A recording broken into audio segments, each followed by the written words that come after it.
So it's my pleasure to welcome Lija Hogan, who's the host of the Research Guild Book Group, and she'll introduce our panelists for today's discussion. All right, thank you so much, Natalie and Guild, and thank you all for joining. I'm really excited for today's conversation. I know I've been talking to a lot of folks about this and related topics because they're very timely. And so first, what I want to do is just provide a little bit of a disclaimer, just because really everybody here today is speaking on their personal behalf. And so the views expressed in this discussion are those of the panelists and do not necessarily represent the views of LinkedIn or the University of Michigan or Bentley University or Zillow, the UX Researchers Guild, or any other organization with whom the panelists are affiliated. So with that aside, I want to introduce all the panelists. And I actually heard this done on another, on a podcast and thought that it was great. And so I'm actually going to read a fair amount of the bios because I think having a sense of the context that people are coming to this conversation with is helpful in just providing you with a little bit more information about their perspectives and how they're informed. So first, Marta Rey Babarro, I can't say the R as well as my husband does, is the Vice President of Research and Insights at Zillow, where she oversees population science, behavioral science, user experience research, and marketing insights. And she's got a background at Google as a research lead of multiple teams and initiatives, and is also the co-founder of the Sprint Academy, which is a platform that introduces innovative work methods for team collaboration and consensus building. You can say hi, Marta. Hello. Hi. So happy to be here. Awesome. I'm so glad that you were able to join us. Next is Marieke, who is the Director of Foundations UX Research at LinkedIn, where she's focused on ensuring LinkedIn works better for more members.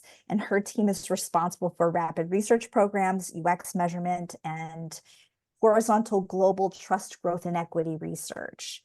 And she's formerly of Humu User Testing and Nielsen Norman Group. And in those roles, trained thousands of professionals on the value of gaining deep customer understanding. And welcome, Marieke.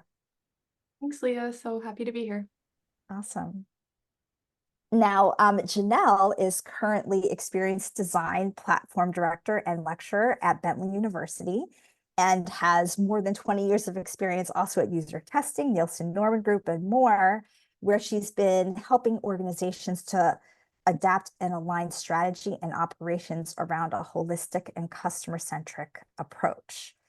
And her work also includes co-authoring the book User Tested, and she speaks regularly at a number of industry conferences. So welcome, Janelle. Thank you, Leah. Thanks for having me. Awesome. So let's talk about the book and related topics. And I think I really wanted to make sure that the conversation would be inclusive of people who both had read the book but may not have read the book. And so we're not going to be quoting chapter and verse from the book, nor expecting anybody to be able to cite a specific quote. So let's start with the first question. I actually want to round robin this one because I know I had to set the book down a lot. I think, Janelle, you mentioned you threw the book across the room a few times and just like surprise and frustration on hearing some of the things. But I really wanted to know what surprised you most, and is there a data point or a recommendation or story that really stood out most to you? And here, what I actually want to do is start with Marieke, if you're okay with that. Yeah. Of course, happy to. God, this book was full of like mind-blowing stats. One that I remember that I just like had never considered or thought of is that female pianists are 50% more likely to suffer hand injuries just because of the size of the keyboard. And of course, it's women and also like smaller men. This gets into a whole host of differences, but just the like, of course, some of these standards just like impact women more than others. But the one that's really stuck with me more, not a new topic to anyone that is a parent and has a paid job, but is all the she spent quite a bit of time in the book talking about invisible work and the impact of that compared to paid work that you might do in an office. And specifically what I've been thinking about a lot is all the research over a 40-hour work week is, and all this research that's been done on people who work overtime, looking at like 41 plus hours. There's some research on like what happens, like increased mortality rates for people who work 55 plus hours, and that actually that is impacting women more who tend to take on the burden at home. And as a mom of 2 elementary school age children with a spouse who is wonderful, I still take on a lot of that burden. And so thinking about some of the weeks where I feel just like especially drained, and that could be the cause of it. So that has definitely stuck with me the most. Yeah, yeah. How about you, Janelle? I can certainly relate to that point, Marieke. You know, it's interesting how, and I also, you know, have a very supportive husband who I adore, but how the brunt of a lot of the emotional labor falls on the mom, even to the point where the school doesn't even try to contact my husband when they need to get in touch with a parent. They call me. And I don't always love that because, you know, I can't always pick up the phone and do what they need me to do. And I do oftentimes call my husband to step in, but how ingrained that is in our culture and our society. I think the other thing that really stuck out to me, and in fact, I only learned about this last year, thank goodness, because it's only been torturing me for about a year now instead of my entire life, but is the fact that the seatbelt is designed for the average male body. And the fact that there were no female crash test dummies until very, very recently. And I just think about all the design decisions that we've made, even from an industrial design perspective, like we think of Henry Dreyfuss and how he had the different models of the female body and the male body and the prototypes of those that you would use to create things like chairs. Yet we're not thinking that way when we're talking about human lives and safety in a moving automobile. Like that to me was just, I think that was one of the moments where I either threw the book or wanted to flip a table or, you know, name your action. Yeah, I definitely very much resonate with that one. Marta, any thoughts? And actually, one thing I wanted to ask you, this is unique to everyone. Would you actually pronounce the author's name the right way? Yes. And let me now. So I say it's Caroline Criado Pérez, but I'm not sure that I'm saying it the right hold way. on, like I'm getting now. Right now I am blinking. I know it's a Spanish name, and right now I know I keep blanking on it as well. It's like one of those short-term memory things that is that's like really right. tough. But it's yes. Thank you, Hold Marieke. on, It's in the I'm getting chat. it. Now I lost the chat with you guys. It always happens that way. While you look for it, I'll answer this question. And Natty, I see your question. It's being recorded. So we're all set for that. Caroline, oh, sorry. Oh, go ahead.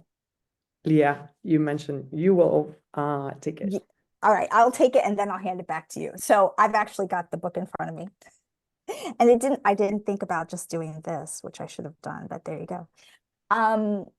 So there is essentially the issue that indoor air pollution for people who are using cooking stoves. So several years ago, one of my students at the University of Michigan was working on a project that was funded, and I don't remember the funding organization, but they were actually working to help people create better design documentation for how to build their own less air pollution prone cooking stoves. And I found it interesting because usually people in the department are very focused on digital experiences. And in this case, it was very much not a digital experience. It's basically, how do you teach people who don't necessarily read how to build a better cooking stove? And the particular data point was that like somebody that people who are cooking on a traditional stove, and it's usually women, in an unventilated room are exposed to the equivalent of more than 100 cigarettes a day. And I was just floored because the long-term impacts of that level of exposure are terrible for everyone, but then especially for the people who are there all day cooking. And cooking is an all-day affair. I think a lot of us learned that again during the pandemic, where we're just like cooking and washing dishes all day. That's how it felt for me. So that was the data point that was really interesting to me, because it resonated for me on this whole new level after having helped him work through that project. So Marta, I'm putting you back on the spot. Thank you for bearing with me. Absolutely. It's funny, like I have it in audiobook. So I'm like, I was trying to access the internet. So you pronounce it Criado Pérez. That's her last name. Yeah. And to your question, like what surprised me about the book, as we were logging in and preparing like to be here with everybody, what I mentioned was that once you start being exposed to this data, you cannot unhear it, and it's there. So being exposed to it changes the way that you perceive and you remember things. Like for me, things that stuck out were history, like the number of statues that are dedicated to male versus female, the number of minutes that people are in movies, for example, like male versus female. And then one that I think it's very important because it has to deal with our health, is the data that we have around health in general, right? That most either male participant or the data is not cutting away, like to see what are the differences between men and women. Yeah, and it's a book that for those of you that haven't read it yet, what I would say is like take breaks as you read it, because you start seeing the world and history from a different lenses. Yeah, I think all the points that you collectively brought up are really salient. And I think it's interesting because I feel that in the roles that we sit in, but then also the roles that everybody who is listening in sit in, I think now that you can't unsee these thoughts and ideas anymore. I think for me, the big takeaway from this conversation is how will it change how you move in your life, whether it's personal, professional, with that information. So with that in mind, I'd like to shift gears to the next question, which is really around kind of like a follow-on to that point, which is what are some of the opportunities around ways that we as individuals, but then also as leaders within our teams, can evolve how we think about ensuring that we do research in a more inclusive way. And here I'd love to start with Janelle. Yeah, I think one of the interesting emotions that I had when I was reading this book was, sure, there's a lot of history and a lot of stories that are shocking and sad and evoke a lot of different emotions in people, but it's really about trying to come up with strategies to avoid the same mistakes in the future. And so while we can lament on the past, I always want to think about how can we practically change how we do things. And so a couple of things come to mind. One is more practical than the other. But the practical piece is really just getting smarter about who you're getting feedback from when you are creating experiences or testing designs or thinking about creating a new product. Ensuring that you're getting a nice mix of people. And that is one of the guidelines that I think our industry has adopted for some time, but maybe spreading the awareness around that to other groups within our organization who might be not taking that deliberate of an approach. I remember when I was at user testing, many of our clients actually adopted minimum number of participants who would meet certain requirements for a study or over a period of time, like a quarter or a year. So I thought that that was a really smart approach to ensuring that even over time, beyond just a single research study, that you're getting, you know, that cross section of folks and people you're getting feedback from. I also feel like when I read the book, the thing that I find myself doing now more often than not is questioning norms. So not just accepting the way things are as the way things are because it's the way they've always been, but thinking about, is there a better way to do this? Is this created or designed in a certain way because it was, you know, because the female perspective wasn't included or because all perspectives weren't included? And so I think questioning the norm is also another thing that I'm keeping top of mind these days.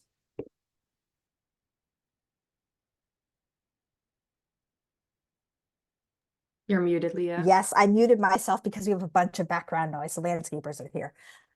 So Marieke, what's your perspective on this point? Yeah, I'm so glad you asked that. I wrote down one of my favorite quotes in the book. Women simply don't forget that women exist as easily as men often seem to. It's just great. I might also write for like any historically and systemically marginalized group. It's hard to forget where you came from and what you experience in the world. That's like an obvious one we talk about, right? Just like who's in the room building and designing. But actually the one I've been thinking about more, I am primarily a qualitative UX researcher, but have this incredible mixed methods team and have wonderful quantitative researchers. And we're also just dealing generally with more data, especially also as we're looking at the behavioral data that we get from the product itself. And the author brings up this great term, sex disaggregating research, which, look it up, it's complicated, but actually intentionally looking at gender differences in the data. And it's not something we do at all. And I started to think about like where I could, or where would that be helpful? And I think related to that is that we tend to sort of ignore gender in recruitment and sort of like, yeah, mix, like I want a mix of genders and that's good. But actually, what if we should be more intentional about it? And actually it's important information to gather so that we can look at downstream impact of this. So I don't have a solution there, but it's definitely, I've been like trying to find opportunities where maybe we could do this.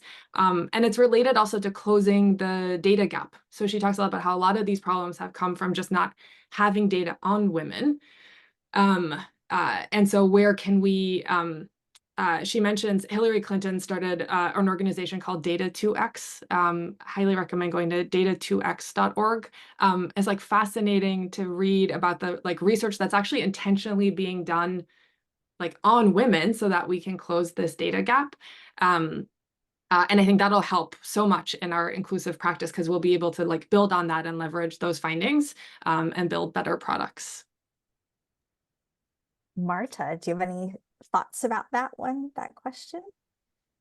Yes. So I remember, like, as a researcher, when I was an individual contributor, like for me, it was very important, right? Like to take a look at mix of gender, different types of individuals, right? Like then, very early on, I would start including participants with disabilities, which are difficult to recruit, and then later on.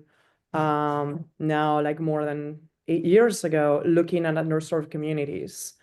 Because another thing that I notice is that when we do research, we not always take a look at underserved communities, right?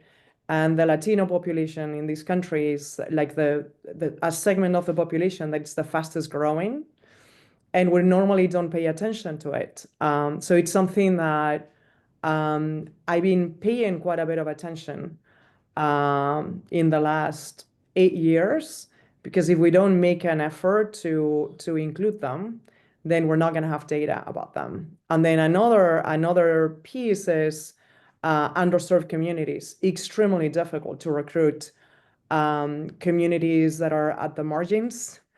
I remember doing a study around 7 years ago, and the difficulty of recruiting families that were on the 33rd percentile and below in each state was extremely hard to get there. So you need to have time, and you need to have an ability to be able to recruit participants.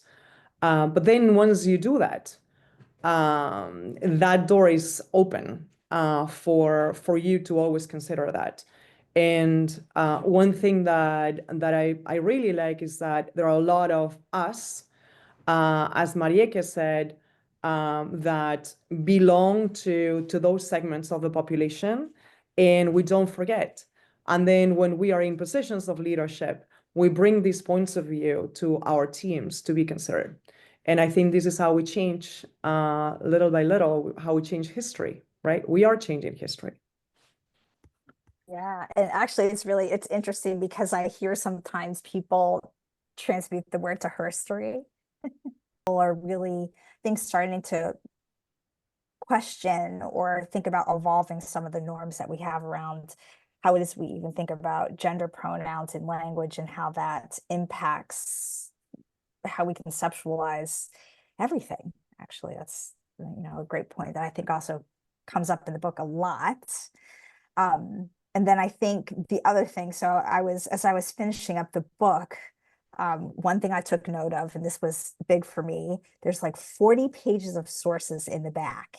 And so I think it's one of the richest sources of additional perspectives that I have ever seen. And probably most of you are not like me and haven't done I'm going to read around the topic as well, or read the suggested reading, but I've started to doing the suggested reading back there too, because I think to me, this book is really an entry point to inclusive everything. So how do we rethink gender? How do we rethink race and religion and all those areas of identity that can be controversial in the work that we do, but also a greater understanding helps us, I think, design a better world as well. And that kind of leads to my next question, which is really around, we've been having this broader conversation, partially because, and in the afterwards she gets to this, the COVID pandemic really surfaced in a whole new way some of the inequities and how they hit gender specifically, but other areas of identity in different ways. And I wanted to put the question to you all around, what does that new normal look like? If it has changed at all, that lands differently for women than men.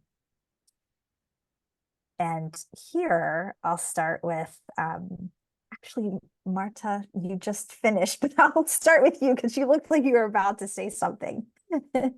You were, by the way, like the comment on the amount of references and books. I love that in a book, right? Like when I'm reading a book, like I remember a time in my life when I was working on my dissertation, that was the first thing that I would look about a book at the end, like how well referenced this book is. And that's something that stuck with me, right? Like, so now when I have a book, this one I have it in audiobook, so it's not as direct. That's why I love like touching books and reading books, right? Because then it's like, this amount of pages, right? So totally resonate with you. Yeah, I absolutely love that. As you were talking about the pandemic, right? And how this has impacted us. The story that was coming to my mind, that's why you saw me and it's like, oh, you're about to say something. Is that at that time I was leading the research team in Chrome OS and Chromebooks. And when this happened, I think none of us thought that it was going to last as long as it did. But what it was very clear to me is that the role of technology was about to change. It was about to, we were about to enter like a pivotal moment in the way that the technology was being used. And So I launched myself to do this study, pretty deep study on how technology use was evolving since February, March. I was in the field at the end of March, April, which was pretty crazy. And learning how things were happening, right? Like learning what was happening with education, with learning, with work, and how the use of technology was evolving during those like first months, right? For me, the most striking data, and then this is something that me with other researchers at Google, like we ended up expanding worldwide. So we ended up studying this in 4 other different countries and see how this was happening, right? To me, one of the most striking pieces from this was the amount of kids, especially kids with disabilities, that were lost from the education system after the pandemic. And teachers did not know where they were. And schools were not able to get a hold of them. That to me, like of all the data, and maybe that's, that's another conversation, like that to me was so striking, right? Like first of all, the power of a teacher to keep a kid safe in school, and then, when something this big happens, like how that is very brittle and how that can shift. And then those kids are they are not back to the educational system, and that has an impact on a generation. And as the daughter of 2 teachers, that is something that truly hit home, because many of these kids, and I heard these stories through my parents, that is their safe world. That's the school and that's the teacher, right? So that is the story that was coming up. I know it's a little tangential to what you asked, Leah, but talking about invisible women and invisible people and people that are visible and then get lost. That's a story that was a story that came to my mind. Yeah, I think it's very much related, right? Because most teachers are, most primary teachers are female, and at least 50% of those kids are female. So with that, I want to shift gears. How about Marieke? What are your thoughts about that?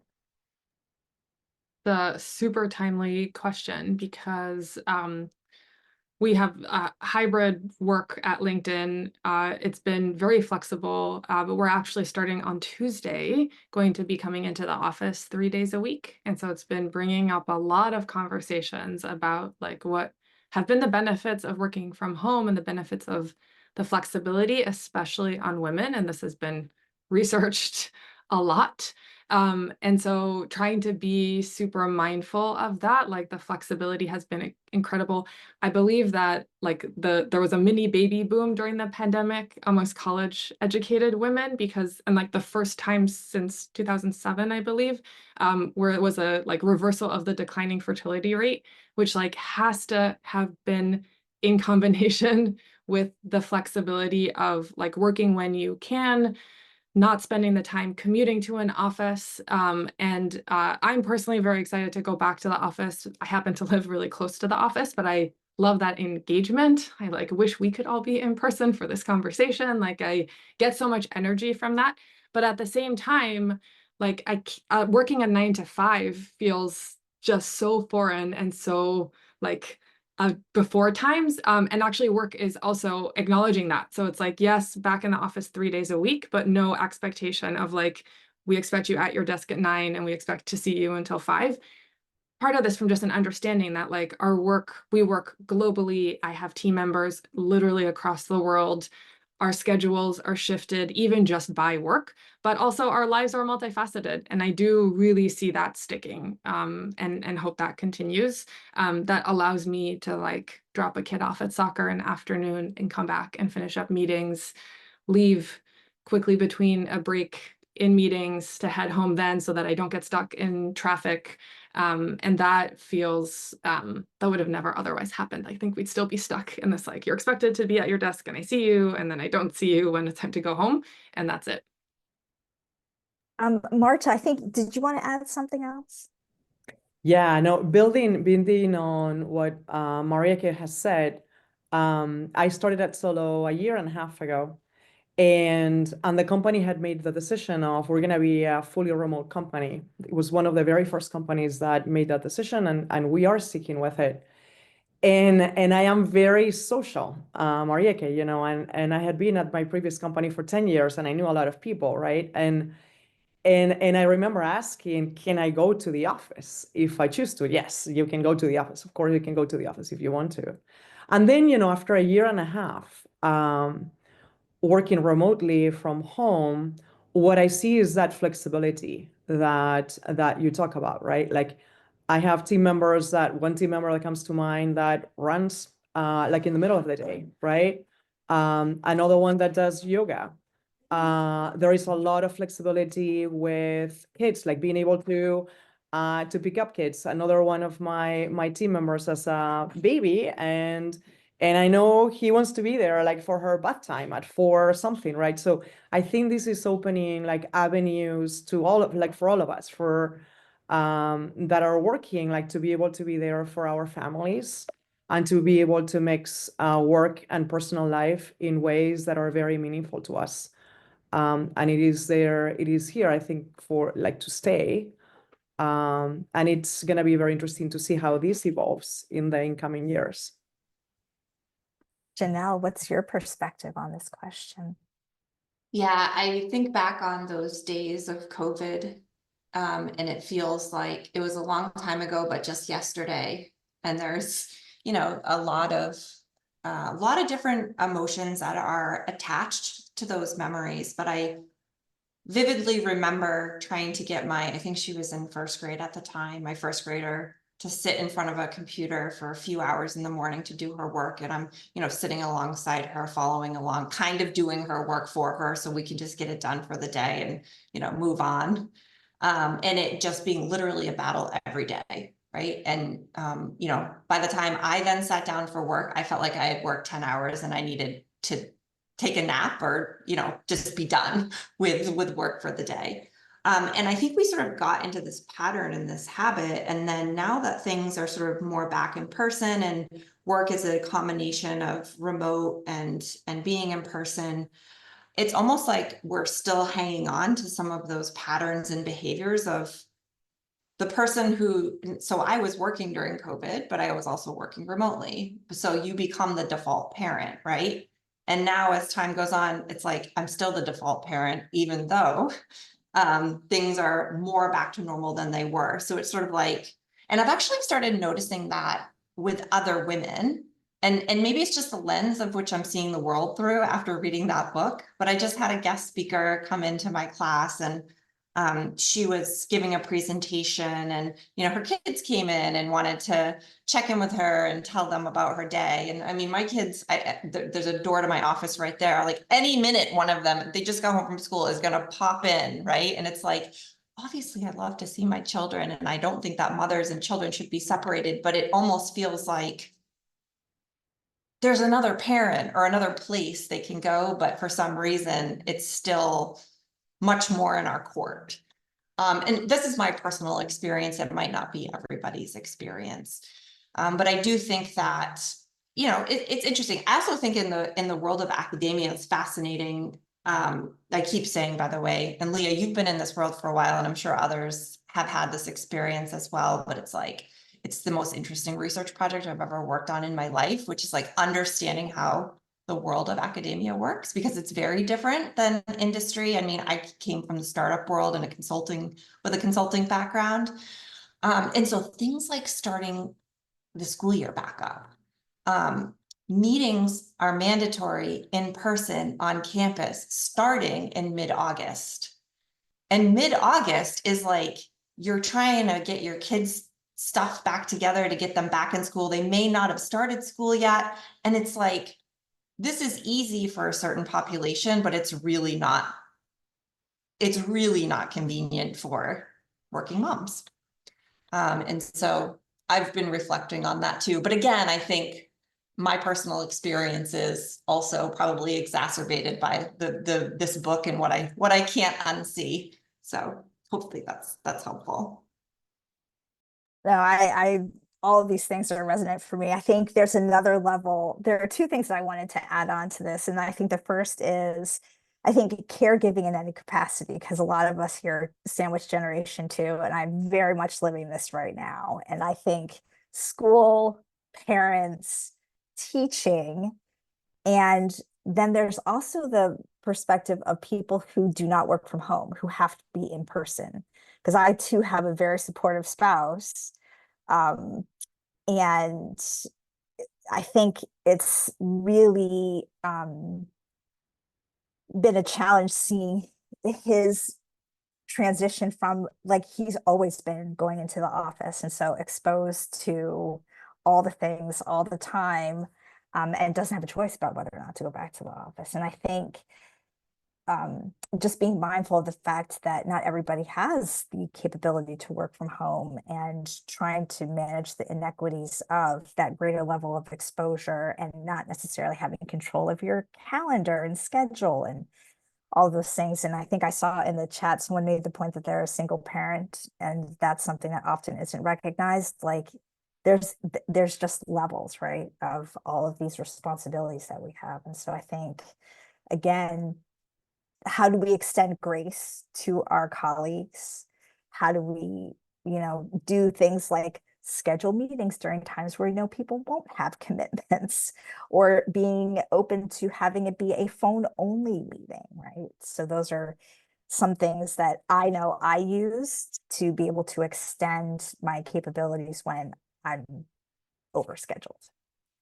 So I think one more question that I had is, so we've already been talking about this, but I feel like I read the book, and even from like the forward was thinking, oh my gosh, I need to write down a list of all things, like, structuring studies in a way that would enable me to disaggregate, or thinking about actually expanding the scope of qualitative research so that it's 15 participants for each of the potential segments that I might ever want to understand. And just, oh my gosh. So all these ideas that came up for me.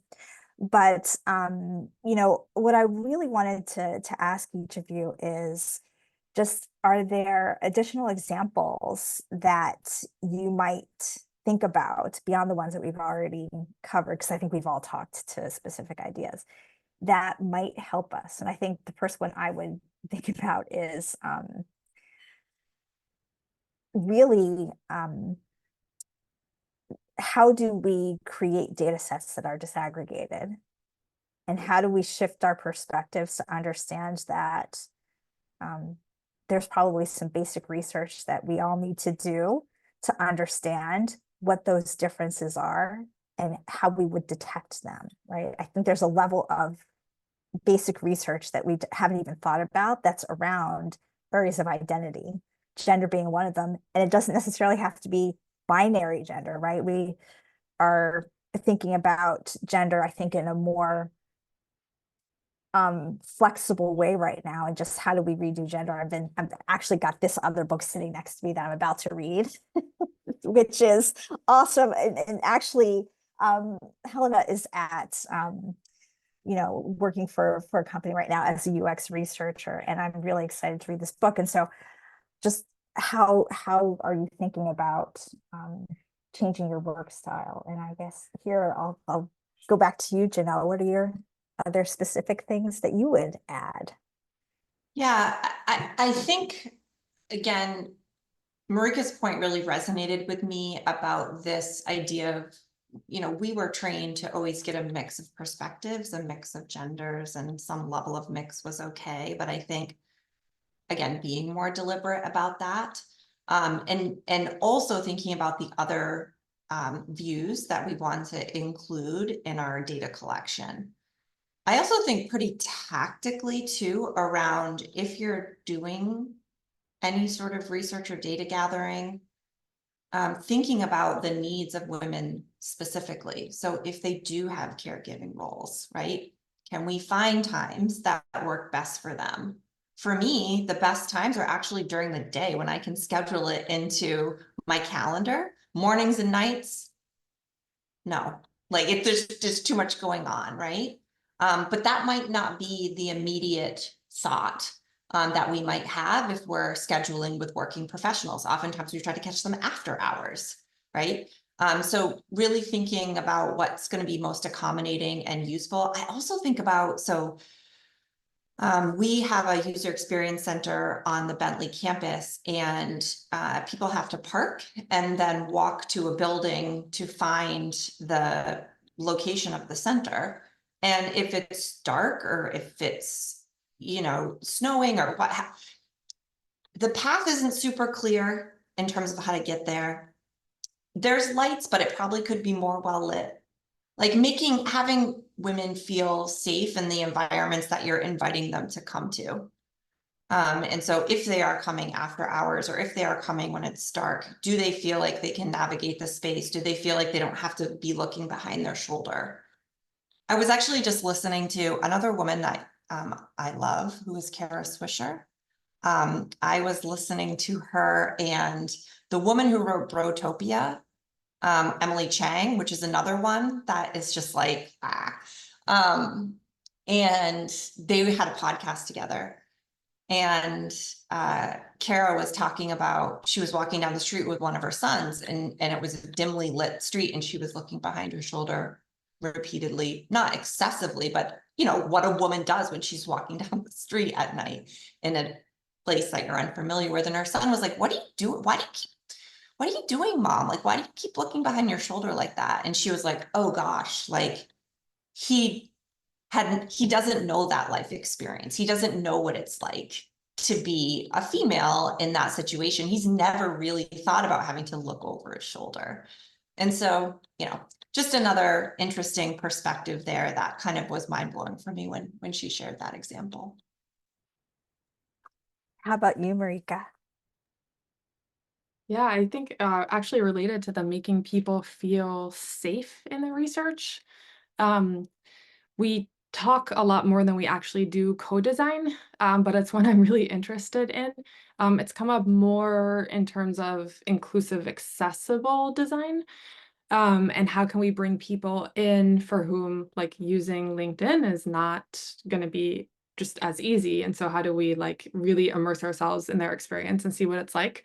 But we've also done co-design with just any like we've done it with recruiters using the product just to really sort of understand how they work. I think there's more we can push on this and do with that.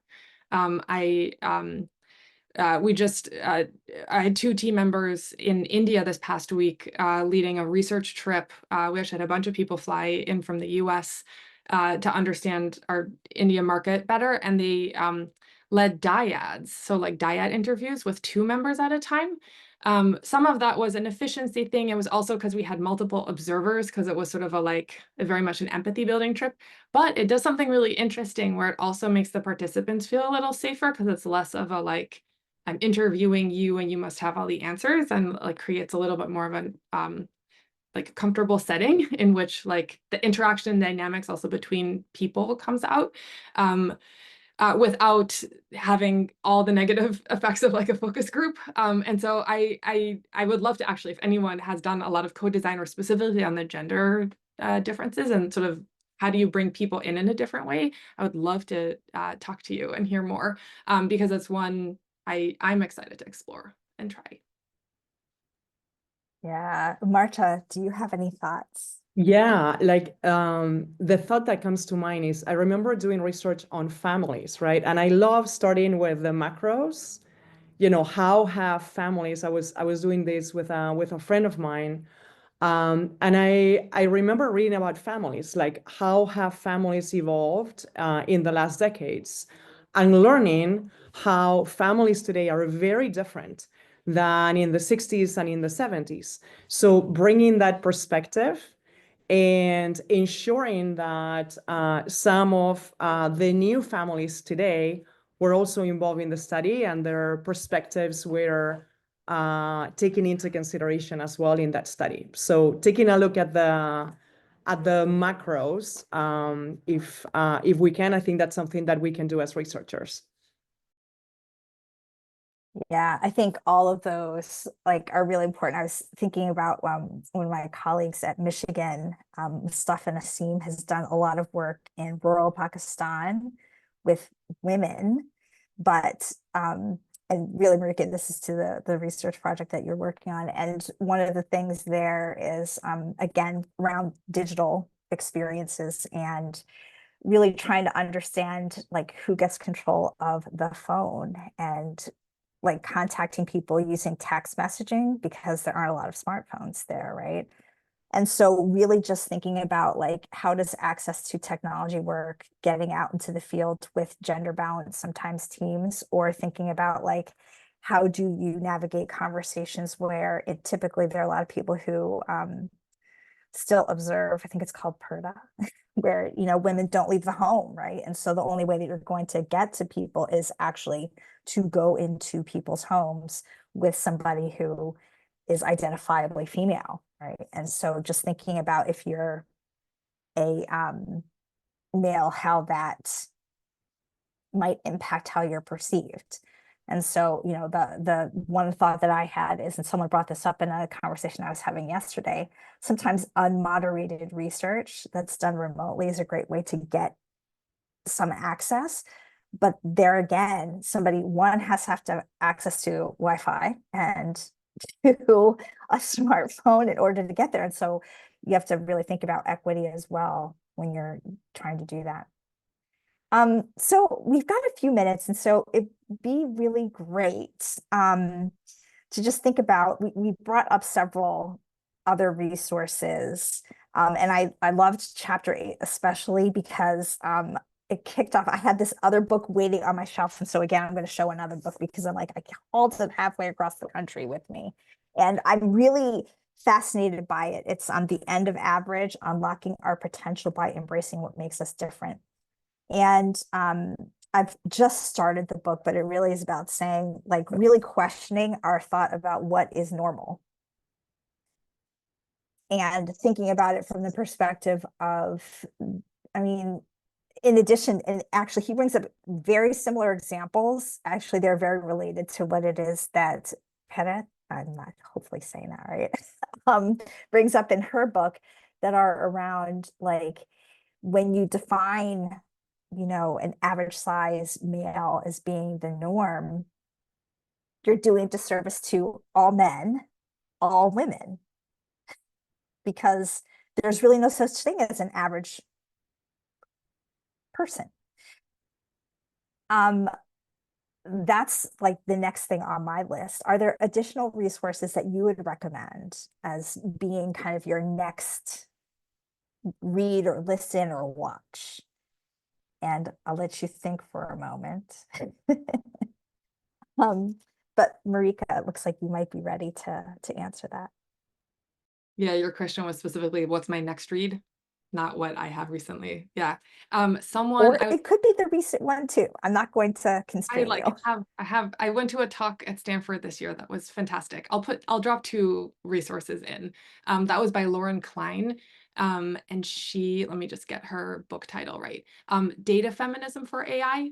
But her website is actually fantastic, and has like really cool resources, including posters to print out to like feel empowered and inspired. So that one I will drop in there because it's great. But as I was talking to people at work about doing this panel and about all my frustration with the new stats that I had learned, someone mentioned technically wrong. And I'm going to now butcher a name, Sarah Wachter-Bechter, I think. And it's Betcher. She's awesome. I had not heard about this book, and I'm like, oh my gosh, I need to read this. Could not read it in the 3 days since I learned about it. But that one is next on my list. I think it's very, very similar. The sense I get is that it also has maybe more practical tips specifically for us in UX design. And so I'm super excited to read that one. All right, Marta, what's your thought? Yeah, so one that I'm reading is The Color of the Law, which it's a historical point of view on how real estate has evolved and changed, and all the laws and how they have evolved in the US. I highly recommend that one to learn more about underserved communities and certain racial groups. That's really fascinating. And I think about that. I'm sitting in Baltimore right now, and redlining has been such a, part of the history here, and it has such an impact on wealth redistribution and all sorts of things, right? And so love to hear about that. And then also Sarah Wachter-Vetter has over the years had a number of podcasts that are specifically around women's issues too. So look for her. I've listened to them for years, so that's the only reason why I know how she pronounces her name.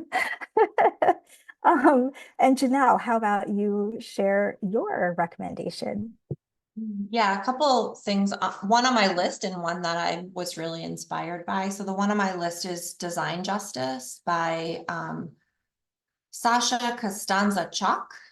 It's really explores how design could be led by historically marginalized communities. So I'm excited to dig into that one. I've also been highly inspired by Joy Buolamwini, who has a Netflix special. She spoke at the Mass Conference for Women last year. She went to MIT, and she has done a whole bunch of work around AI and facial recognition and how it doesn't recognize women. And in particular, her work does focus on Black women, but I've been really inspired by her work and her mission. And I would recommend looking into the things that she's created as well.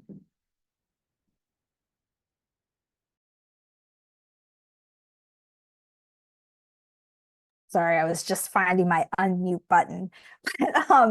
Actually, I love the design. I've actually read the Design Justice book, and what I really love about it is the approach to doing research that they propose in that book is like somewhat mind-blowing, because it's actually like not just research for research sake, but very much about like changing policy and having impact in courtrooms and letting people lead change by having research goals not just be about learning, but about changing how their communities are interacting with systems, especially around injustice. So I love that book. And then another one that I wanted to recommend, it just came up in my mind, is Weapons of Mass Destruction. Yeah, I know. I see you're laughing. I love that book. I saw Kathy O'Neill a few years ago. She was one of the speakers at Michigan. We've got this interactive and social computing series, and they have guest speakers do a keynote around February of every year. They have series throughout the year, but she was just an amazing speaker, and I really thought her book was awesome, because just around algorithms and good, and also Ruha Benjamin, Viral Justice, that is, yeah, awesome book. But anyway, wanted to wrap up, and thank you all so much for this awesome conversation today. I hope that everybody had some good, solid takeaways and ideas, and wanted to hand it back over to Natalie and team to wrap up.